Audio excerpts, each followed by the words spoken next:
Welcome everyone, welcome to episode 4 of Conversations That Matter. Today I am hosting a young fine gentleman by the name of Delight, owner of Farm Delight.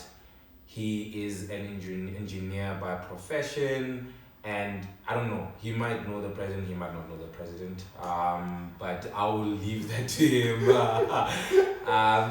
Delight, welcome. Yeah. I'm glad to have a conversation with you today. We are having a conversation about entrepreneurship, and I just obviously wanted to take the advantage of you being around in your busy schedule as you're busy with your business to find out some questions, and hopefully these questions can help people that are in business, people who are thinking about business, Yeah.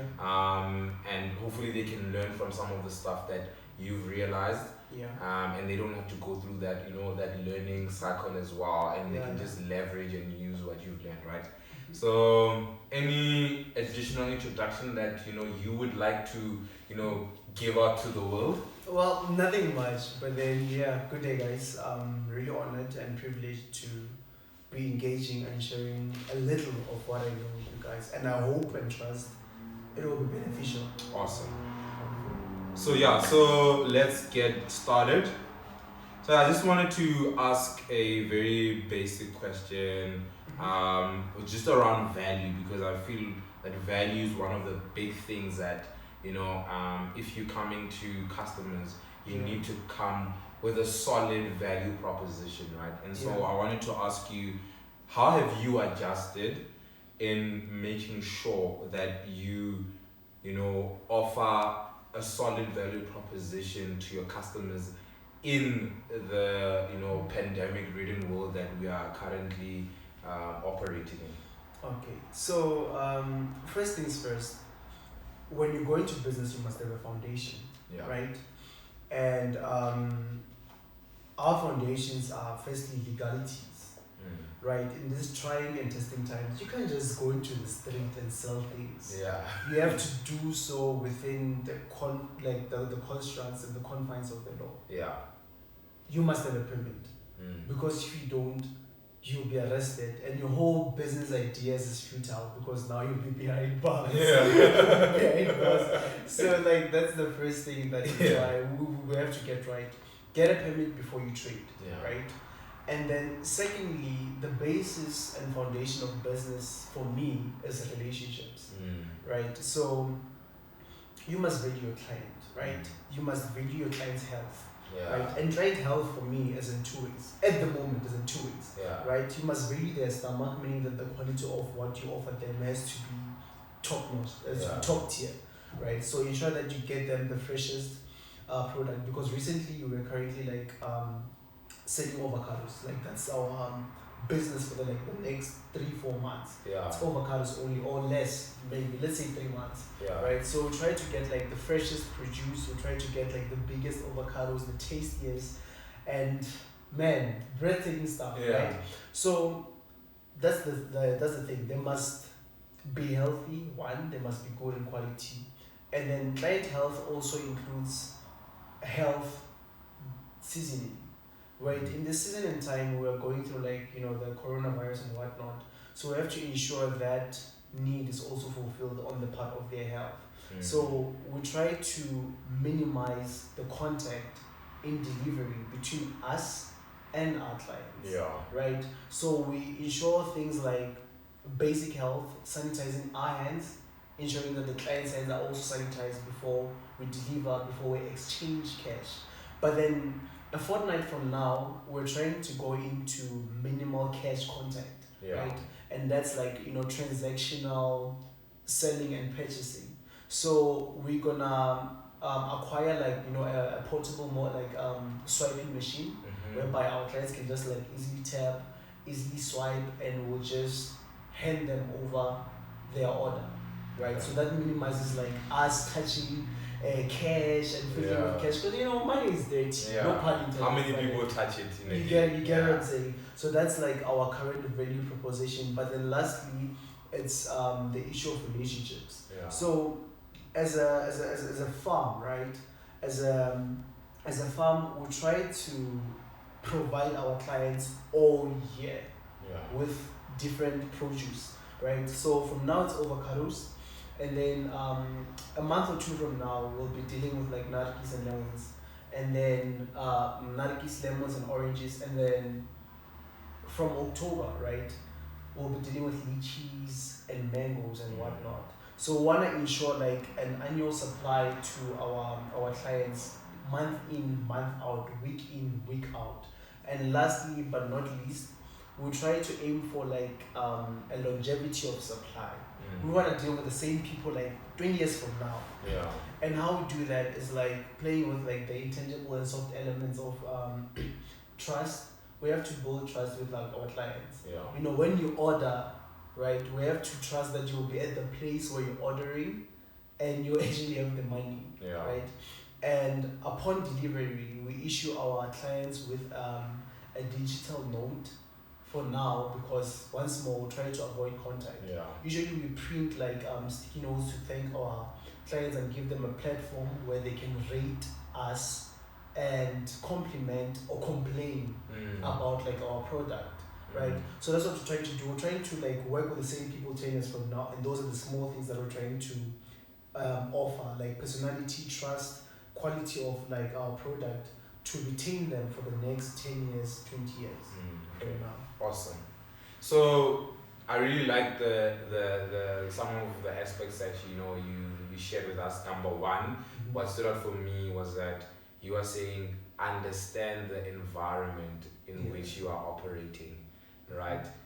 Make sure that you are operating in a legal space. Don't just wake up, grab a few things and go sell it, because you are not operating legally as a person, as a business, and therefore you might be putting people's lives at risk. You need to operate within the confines of the law, and I think that's very important.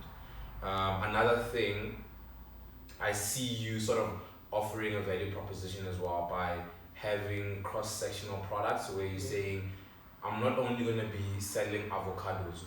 When seasons change, because sometimes you find that veggies and fruits are seasonal things. When seasons change, I will be adapting to the change in seasons and the change in demand, right? That is very important, because obviously there'll be different demands, and when I go to a store or whatever, I'll see that, oh, okay, there's narkis now, right? I want narkis, but I want narkis where I don't have to go to the store and touch the same bag of narkis that 5 people might have touched and then put down and say, okay, I actually want that other bag, right?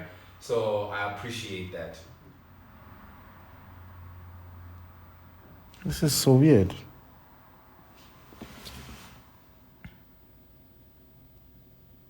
Anyway.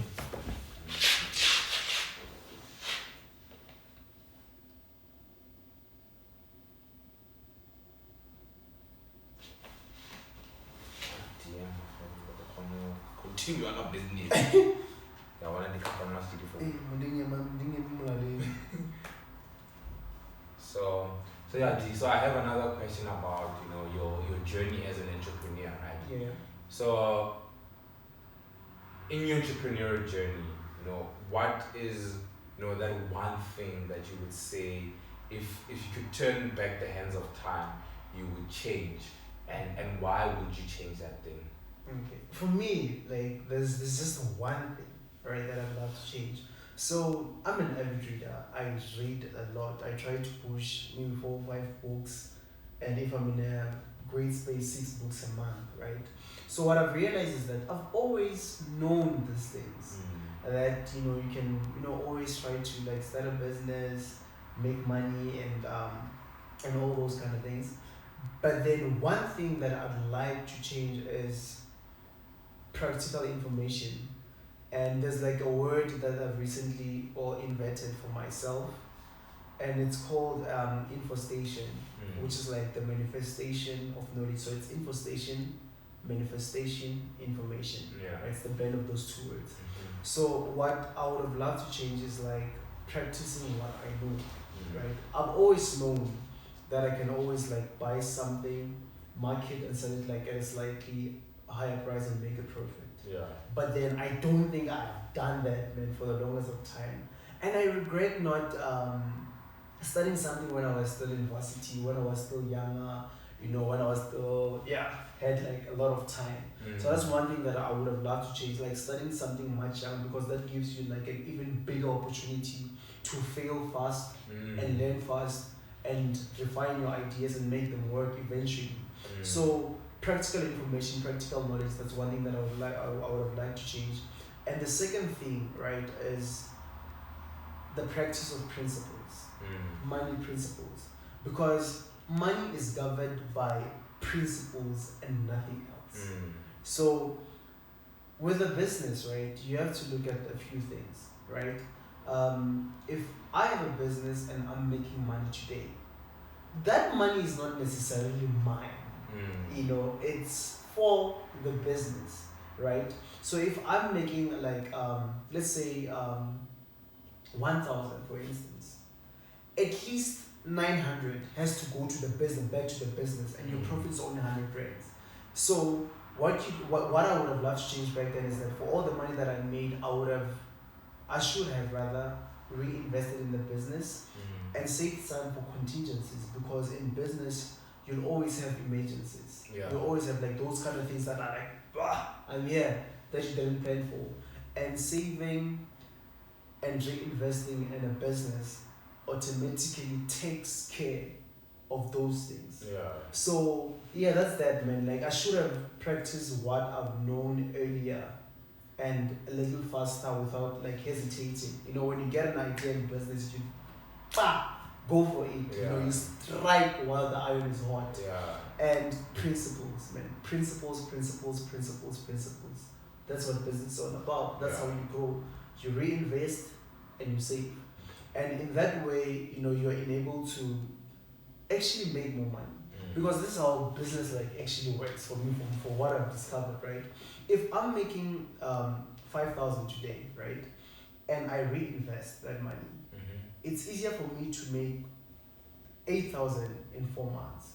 It's easier for me to make 8 million in 20 years, right? So that's business principle. You take what you make, you save, reinvest, and you earn minimum profit. 10% of business money goes to your pocket. That's for your entertainment and whatnot. But then the bulk of the money must go into the business, reinvesting in it and ensuring that it grows exponentially. So awesome. So what you're saying is, when I'm starting a business, I want to start my own car wash. What I need to do is, initially from the money that I invest in, I am going to get revenue from it, right? And I'm gonna minus all the expenses that I have, and then I will have a profit. And then from that profit, I can only essentially sort of keep 10% to myself, and then the rest of the money needs to be invested in the business. So that if I have one shade that services one car at a time, next month I can get another shade, and then next month I can get a third shade, and that will mean that now I'm getting 3 cars at once and not having one car at a go. And now that means I can quickly service people faster, and that's improving customer experience, that's improving delivery of a service. Okay, I like that a lot. Okay, cool, Delight.